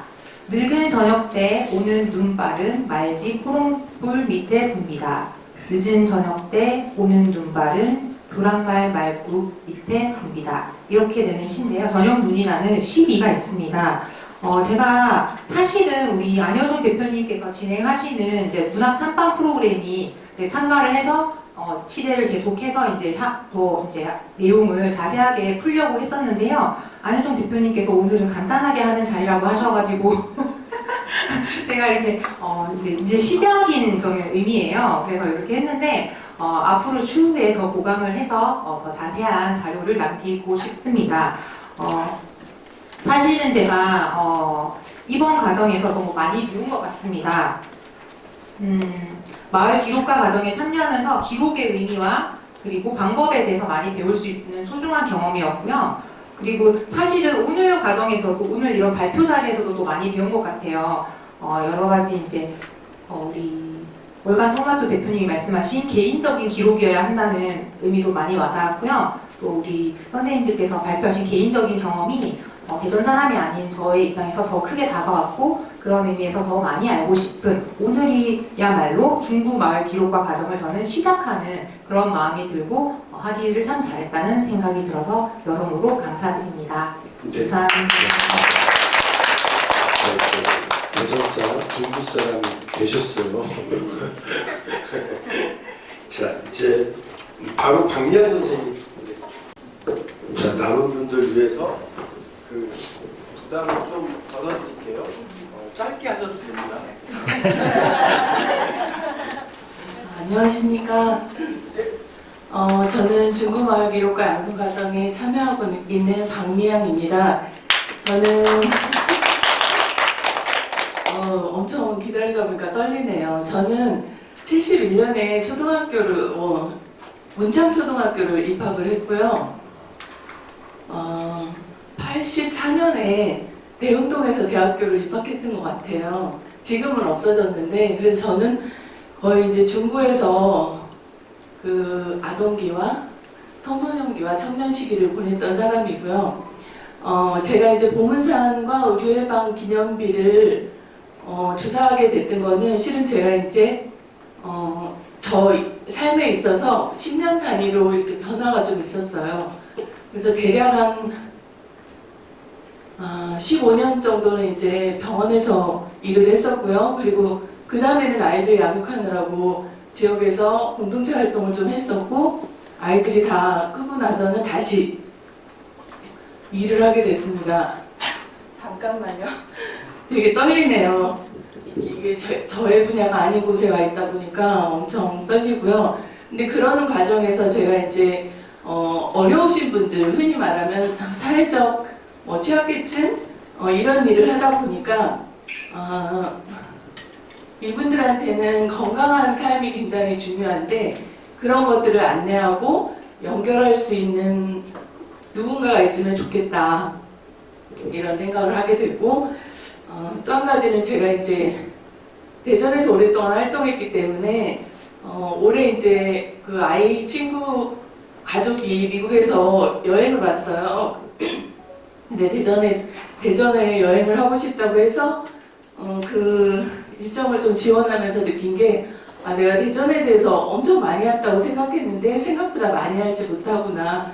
그래서 이번 기회에 마을 기록가 과정을 신청을 했는데 여기 계신 분들은 대체로 활동을 하시는 전문가들이시더라고요. 근데 저는 이제 좀 다른 활동을 하고 있지만 실제로 제가 만나는 분들과 이런 활동을 하고 싶어서 참여를 하게 됐고 보문산과 의료해방 기념비를 하게 된 거는 제가 이제 어릴 때부터 보문산을 많이 다녔기 때문에 그때는 뭐 차도 없고 이러니까 주로 가족들하고 나들이 할 수 있는 공간이 보문산이었었고요.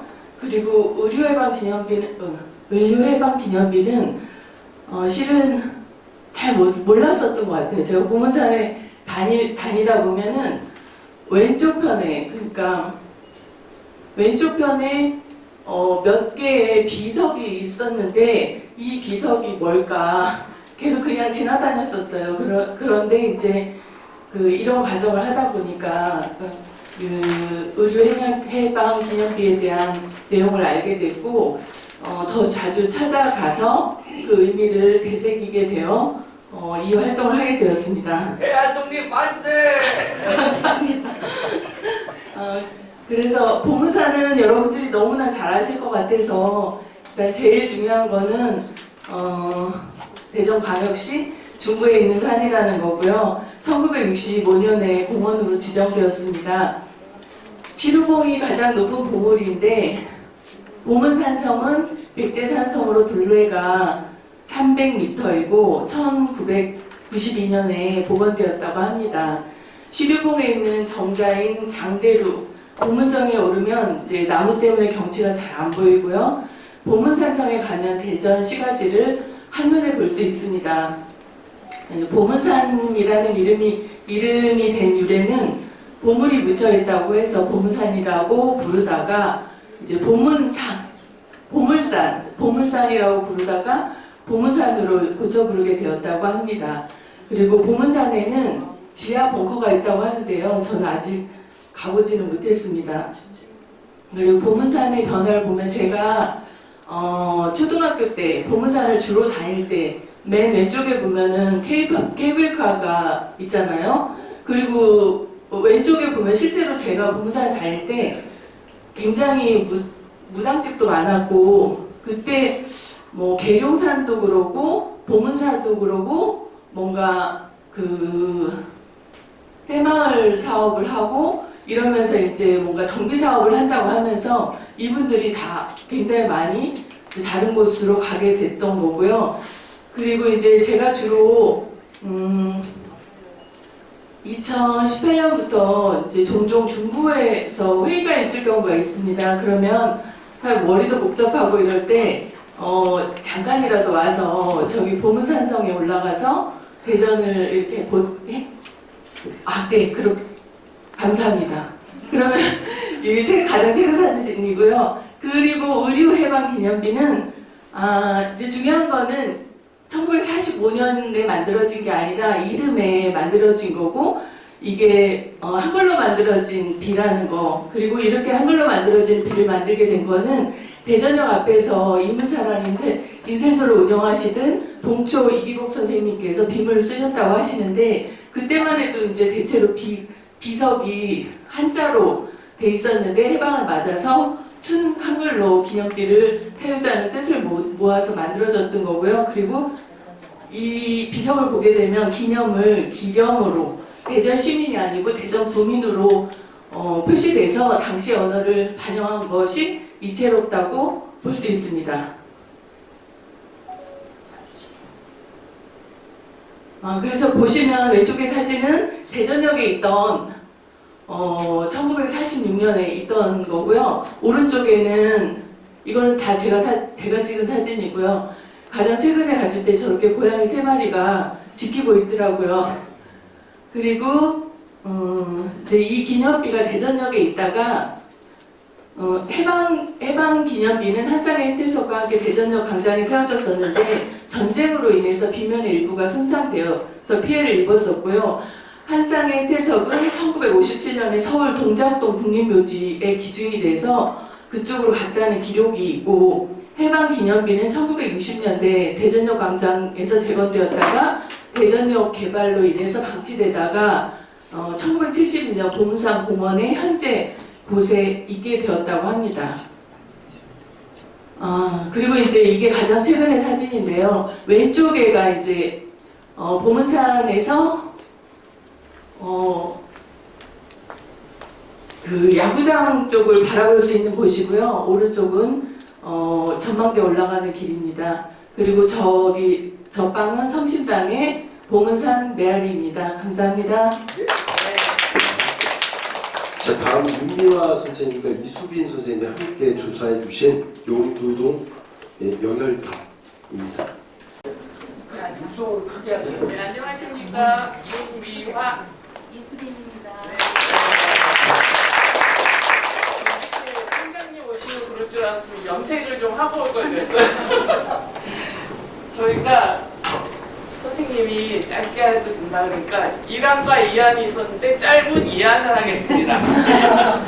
그리고 발표 준비는 제가 선생님을 이제 처음 제가 알고 같이 가자 해서 끌고 왔는데 하드 트레이닝을 시켜서 선생님이 준비를 많이 하셨어요. 저는 이제 숟가락만 얹었습니다. 그리고 준비가 좀 미흡하지만 마음은 진심이라는 것을 좀 알아주셨으면 감사하겠습니다. 감사합니다. 저희가 영열탑을 선택하게 된 거는요, 용두동에 있는 영열탑이 저는 그게 진짜 영열탑인 줄 알았습니다. 그래서 집 가까이 있어서 선택하게 되었는데요. 이 조사를 하면서 이거는 영열탑이 아니고 현재 그 조형물만 세워져 있다는 걸 알게 되었어요. 그래서 저는 원래 여기가 고향이 아니고 강원도 강릉입니다. 그래서 돌아 여기 대전까지 와서 터를 잡게 되었는데요. 요번에 영열탑을 조사하면서 새로운 그 역사학이 조금 마음에 많이 자리 잡고 있었습니다.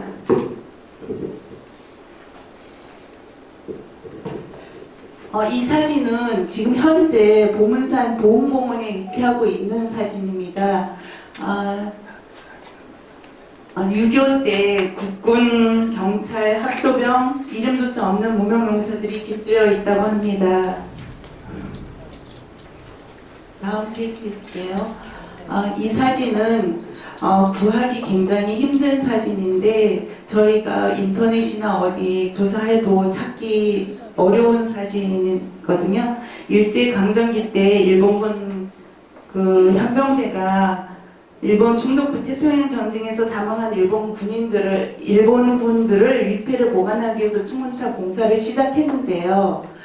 1945년 일본이 패망으로 충원탑 기초가 만드는데 중단됐다고만 뉴스에나 어디나 자료가 있습니다. 근데 이 사진은 1952년 사진 속에 탑까지 완성된 것으로 추정만 된다. 그 사진입니다. 그래서 여기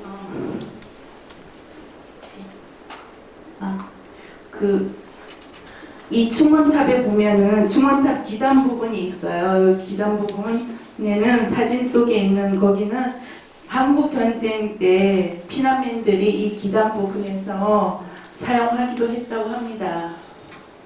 한국 전쟁이 끝나고 이 역사를 이거 보고 너무 마음이 많이 아팠습니다. 한국 전쟁이 끝난 1953년 1000만 한의 노민 상금을 모아가지고 1956년 이 탑을 완성했고요. 1676분의 대전 충남 지역의 출신들이 전몰 구면 이 위패에 봉안되어 있다고 합니다. 높이는 33.5, 탑에는 태극기와 유행기 모양의 석판이 나란히 부착되어 있었고 당초 불렀던 충문탑 대신 영열탑이라는 글씨를 새긴 현판을 추가되어 있으며 기단부에는 총을 든 경찰과 군인들이 동상이 세워져 있습니다. 양 옆에.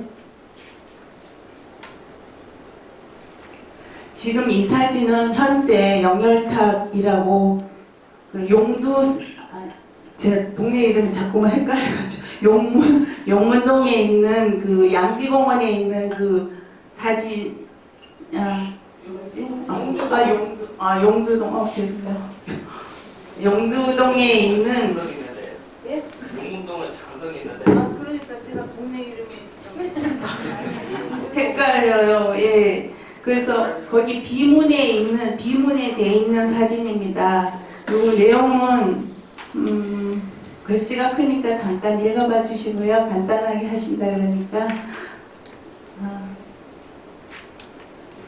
이 내용은 제가 잠깐 읽어드릴게요. 1997년 중앙일보지에 실린 내용을 보면 대전 시내 한가운데 있는 영열탑을 놓고 시민단체와 행정당국의 공방이 치열했으며 시민단체들은 이 탑의 위치가 풍수 지리적으로 진액이 모이는 대전의 한가운데에 일제가 우리 민족 정기를 끊기 위해서 충원탑을 이곳에 세웠다고 해서 일제 잔재를 하루빨리 청산한 뒤 시민공원으로 새롭게 조성해야 한다고 많은 일들이 있었습니다. 이후 대전시는 과거 용두산에 불렸던 이곳의 중장비를 동원해서 영열탑과 단독주택 20채를 철거하고 영열탑 자리에 계획던 양지 그린공원을 조성했으며 영열탑은 충남 도청 뒤 선화동 언덕에 위치해 대전의 근대화 역사를 몸에 새긴 탑이었습니다. 이거는 지금 1번 첫 번째는 양지 그린공원 현재 사진이고요. 두 번째, 세 번째는 그 영열탑이 철거되는 과정입니다. 이후 2008년 보문산에 보훈공원이 만들어지면서 위패들이 모두 이곳에 유한되어 있습니다. 맨 왼쪽에요. 오른쪽 두 번째 사진은 그 영열탑 용두동의 영열탑이 철거되고 이 자리에 상징 조형물을 세워서 현재 양지 그린공원 위에 있습니다. 방문하긴 했는데 제가 이거 조사하면서요. 너무 조사가 미흡했다는 생각을 많이 하고 있습니다. 좀 더 열심히 공부해서 다음에는 좀 더 좋은 자료로 뵙길 바랍니다. 감사합니다. 마지막입니다. 오래 기다리셨습니다. 윤지영 선생님 옛 대전 형무소 관련해서 준비된 내용 발표해 주십니다.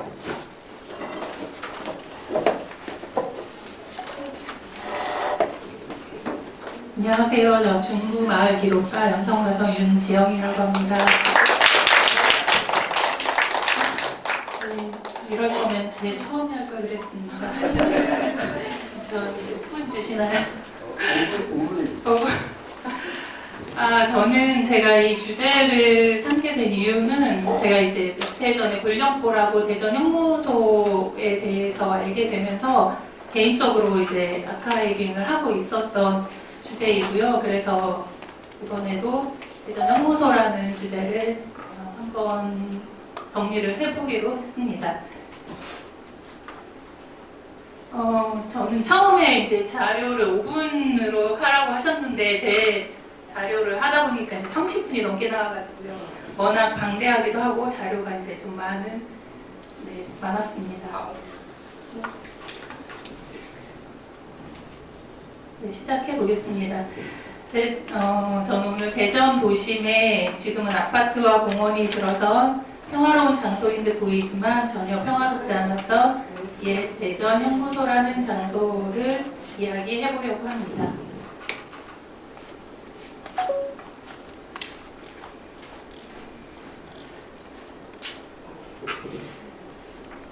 지금은 그 흔적을 찾기 어렵지만 이 땅은 지난 100여 년간 한국 근현대사의 가장 아픈 역사를 고스란히 담고 있습니다. 물리적 공간은 사라졌지만 그 역사는 결코 잊혀지지 않았습니다. 지금부터 이 평범해 보이는 땅이 품고 있는 이야기, 즉 식민지 감옥에서 화해와 평화의 공간으로 변모한 대전 형무소의 발자취를 따라가 보겠습니다.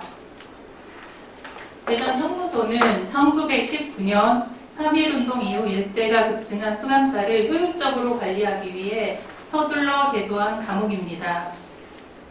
면적 대지 34,000평에 연면적 14,000평의 규모로 지어졌습니다.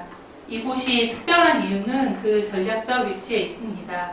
경부선과 호남선이 관통하는 대전의 지리적 이점을 활용하여 전국 각지에서 체포된 독립운동가들을 효율적으로 이송하기 위한 핵심 시설이었습니다. 한때 수감 인원이 1250명에 달할 정도로 서대문 형무소 다음으로 큰 규모를 자랑했습니다. 일제에 의해 통제와 억압의 도구로 세워진 이곳은 항일투쟁의 상징적 공간이 되었습니다. 수많은 독립운동가들이 이곳에서 옥고를 치렀으며 그 중에는 도산 안창호, 여운영, 김창숙 선생과 같은 민족의 큰 스승들이 포함되어 있습니다. 감옥의 차가운 벽은 독립의 열망을 가둘 수 없었고 이곳은 투쟁의 역사를 증언하는 공간이 되었습니다. 대전 형무소의 역사는 한국전쟁을 거치며 이명 대립의 참극으로 변모합니다. 이곳은 한반도에서 벌어진 비극적인 이념 갈등을 가장 극명하게 보여주는 장소가 되었습니다. 첫 번째 비극은 전쟁 초기 국군과 경찰에 의해 벌어졌습니다. 내무부 치안국의 비상통첩에 따라 대전 산내 골령골에서 대전 형무소 재소자와 보도연맹원 등 최소 1,800명에서 최대 7,000명이 불법적으로 학살당한 것으로 추정이 됩니다. 두 번째 비극은 불과 수개월 뒤 유엔군에 밀려 후퇴하던 북한 인민군에 의해 자행되었습니다. 인민군은 형무소에 수감된 방공 무익 인사들을 대상으로 보복학살을 저질렀습니다. 당시 대전 형무소에 복귀했던 이준영 교도관의 증언은 그날의 참혹함을 생생하게 전합니다. 그는 취사장역 우물에 퉁퉁 부른 시체들이 가득 차 있었고 시체 썩는 냄새에 오장육부를 토해낼 지경이었다고 증언했습니다. 대전 형무소의 역사는처럼 양 진영의 폭력에 희생된 수많은 사람들의 비극을 동시에 기억하고 있습니다.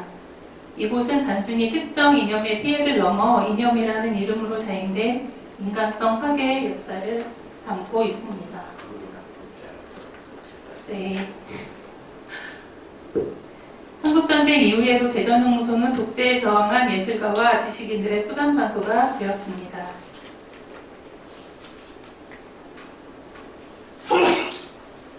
오늘날 옛 대전 형무소는 대부분 사라지고 망루와 우물만이 남아 과거의 역사를 증언하고 있습니다. 망루는 감시와 억압의 시대를, 우물은 비극적인 죽음의 현상을 상징하며 이 두 유적은 과거를 끊임없이 환기시키는 중요한 역할을 합니다.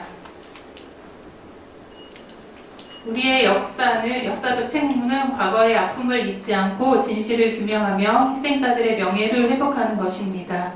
옛 대전 형무소는 우리에게 왜 기억이 중요한지, 그리고 과거의 아픔을 통해 어떻게 더 나은 미래를 준비해야 하는지를 가르쳐주는 살아있는 역사의 현장입니다.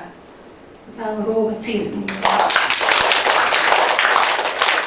자, 사실은 가장 방대한 양이에요. 지금 기록도 많이 남아있고 현장도 있고, 그래서 왜 이렇게 어려운 걸 하시려고 해요 했던 기억이 나는데, 사실 굉장히 많이 준비하셨는데 너무 짧게 시간 줘서 죄송합니다. 자, 이제 저희 순서가 또 있어요. 몇 가지 남았는데 우선 전체가 끝났기 때문에 관련해서 덧붙이거나 조언해 주실 내용이 있으면 말씀해 주십시오. 부청장님 와 계시니까 제가 사실 9월호에 토마토 아이템으로 박용래 시인에 관한 원고를 쓰다가 네, 박용래 시인에 관한 이야기는 이렇게 저렇게 많이 들었지만 우리가 생각하는 것보다 훨씬 엄청난 분이시구나. 그래서 그 주차장으로 쓰고 있는 곳에 생가복원에 대한 검토를 꼭 해주셨으면 좋겠다는 말씀을 드리고요. 우리가 예술인에 대한 선양 사업이 너무 약한 것 같아요. 이렇게 유명한 사람들을 우리가 어떻게 기록해야 될까요? 일단 박용래 씨 같은 경우에는 박용래 평전 하나로 모든 것들이 기록되어 있거든요. 이런 경우에 이제 80년에 돌아가셨으니까 아직도 박용래 시인을 기억하고 계시는 동료 예술인과 제자들이 있어요. 학교에서 교편을 잡으셨기 때문에. 그래서 그들이 기억하는 박용래에 관한 자료들을 수집하는 게 우리 기록가들이 해야 될 일이 아닌가라는 생각이 들고요. 그리고 마찬가지로 그 대전 형무소 같은 경우도 정말 방대한 경우죠. 근데 이런 경우도 공식적인 자료에 대한 기록들을 이미 많은 사람들이 또 많은 전문가 집단에서 해놓고 있기 때문에 우리가 건드릴 수 있는 부분은 이게 쉬운 부분은 아닌데, 제가 한 전시에서 수용표를 봤거든요. 그 수용되었던 분들에 대한 기본 정보가 사진이 남아있는 것.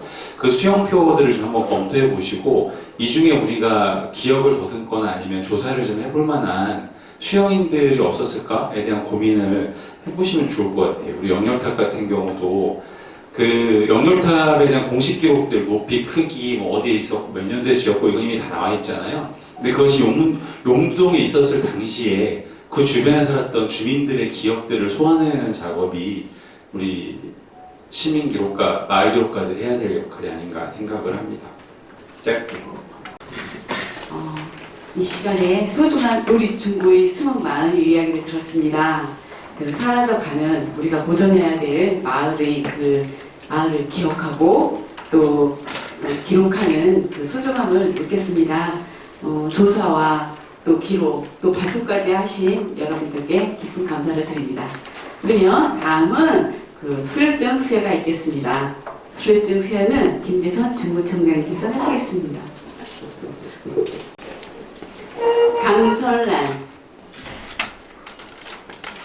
강설란 과정명 중구마을기록가 양성과정 2025년 7월 23일부터 9월 17일까지 위 사람은 중구 마을의 다양한 이야기를 발굴하고 기록하기 위해 개설한 중구 마을 기록과 양성 과정을 성실하게 이수하였기에 본 증서를 수여합니다. 2025년 9월 17일 대전광역시 중구청장 김재선.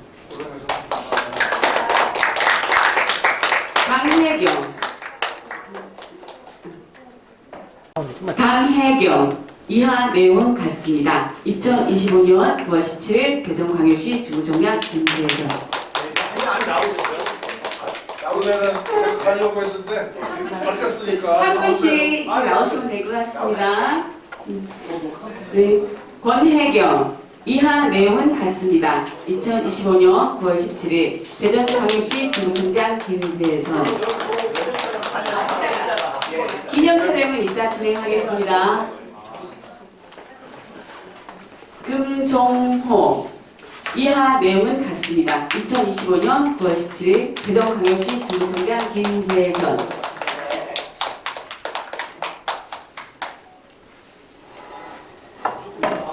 김예진 이하 내용은 같습니다. 2025년 9월 17일 대전광역시 중구청장 김재선. 류창화 이하 내용은 같습니다. 2025년 9월 17일 대전광역시 중구청장 김재선. 문순천 이하 내용은 같습니다. 2025년 9월 17일 대전광역시 중구청장 김재선. 박미앙 이하 내용은 같습니다. 2025년 9월 17일 대전광역시 중구청장 김재선. 윤미화 이하 내용은 같습니다. 2025년 9월 17일 대전광역시 중구청장 김재선.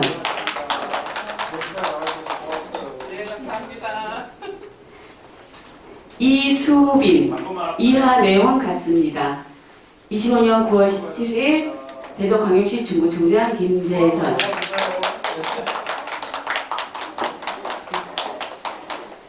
윤지영 이하 내용은 같습니다. 2025년 9월 17일 대전광역시 중구청장 김재선. 다음은 기념 촬영이 있을 예정이니 수료하신 분은 네, 잘합니다. 하나, 둘. 화이팅 하고 싶은데. 네. 고맙습니다.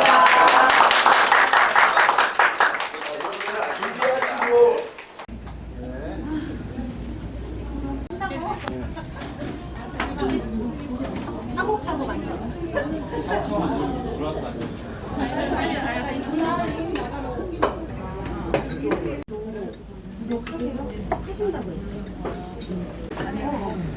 계기가 있잖아요. 계기, 기록하는 계기. 여기 계신 분들은 공부했으니까 기록하라고 해서 기록한 게 계기겠죠. 근데 그 기록을 왜 하는가에 대한 이야기가 좀 이렇게 잘 녹아져 있고 정리가 되면 좋겠다. 그래서 기록을 한 결과 그 기록은 어떤 가치와 의무를 갖는다. 이런 내용이 들어있으면 좋겠어요. 제가 오늘 말씀 듣는 중에 대전 교도소 또는 형무소에 제가 잠시 살다 나왔던 사람이 영렬탑인가? 네. 그거를 철거해라고 제가 열심히 해가지고 인터뷰할 거. 그 공원 만들어. 저도 카드 액션을 했어요. 네. 네, 다 우리 동네 이야기니까 동네에 추억들이 많이 있네요. 이게 기초 자료조사 격이라면 뭔가 잘 정리해가지고 10월달에 뭘 또 해야 되는 모양이죠. 우리 사진 찍고 오신 분이 중구청 전속 사진사가 우리 재개발 재건축 관련해서 철거되는 동네들이 꽤 많이 있어요. 거기 이제 없어지면 기록할 수가 없기 때문에 그런데 많은 관심을 가져줬으면 좋겠다. 그래서 제가 말씀을 또 해드렸어요. 우리 전속 사진사한테 공구청이 그런 거 일할 돈을 안 준다. 그럼 어떻게 다르게 마련해서라도 좀 해보자요. 우리 철거할 때 2년 전인가 철거를 기념하는 음악회를 한번 한 적이 있거든요. 거기 피아노 뭔가 없어지는 공간에 대한 기억과 또 그 관계들에 대해서 한번 새겨볼 수 있는 기회도 있으면 좋겠습니다. 오늘 말씀 잘 들었고요. 수고들 하셨습니다. 네.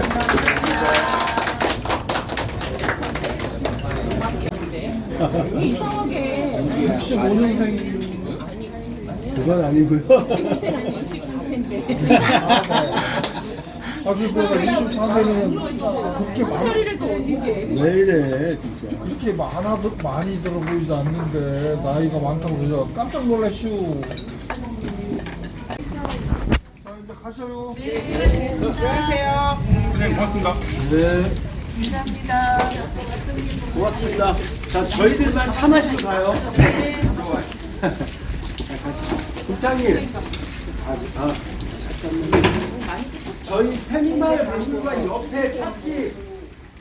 박물관 찻집.